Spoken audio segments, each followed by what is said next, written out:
Kim kelgan qaranglar. Kimni bo'ylaysizlar xonzoda. Har safar kelsam ogim kelaveradi. Ana. Yangi modellar chiqaraveradi. Qo'yasizmi? Hech bo'lmasa anu 1 yilda bir marta modellar qo'ying. Bola Har yangi. haftasiga yangi modellar chiqib ketaveradi sizda. Shu. Mana onam nima deyiladi? Anaqa, bu oldin bozorga yugurardilar. Endi siz do'konning sotganlaridan beri Zahroga ketdim deyishga o'tib olganlar-da.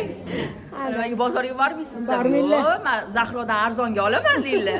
Kачествоsi chunki bir xil deb qo'yadilar. Ana Mittivoy ham keladi. U sizdan o'tyapti xonzoda. Mana bu yerda ham klientlarimiz ketma-ket qilib beramiz. Sizlar ham kelinglar. Lekin men buni yoribsiz lekin. Ana, nimaligini tushunishmadi-da, buni Tushunishmadimi? Nima tushunishmaydi men hozir 1 sekund emas. Tushuntirib tashlaysizmi xonzoda?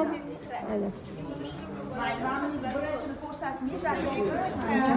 Lekin mana jinni ham to'po ham biladi-yu, mana qarang, mana bu yerdagi farqini. Ko'chib ketadi mana. Ko'tarilganda ham mana, mana bu rangidan ham ma'lum-da, mana buni rangi bilan, mana sifati bilan jinni ham biladi-yu, mana rangini. Telarini ko'rsatib qo'ying, baribir korobkalari mana Dubai brendi. Qirilmaydi, hech narsa bo'lmaydigan Narsa versiya. qilib oladigan joyida. Yana mana bunaqa Bermayman bo'ldi dedim. mana bunaqani ko'tarib kelib sizga bundan ham arzon joyi deyishadi. Buni biz suv-tekin sotganimizni bilishmaydi, mayli. Bilganlarga sotyapmiz deydi. Narsa qilib olishyapti. Mana kelib ulgura olinglar.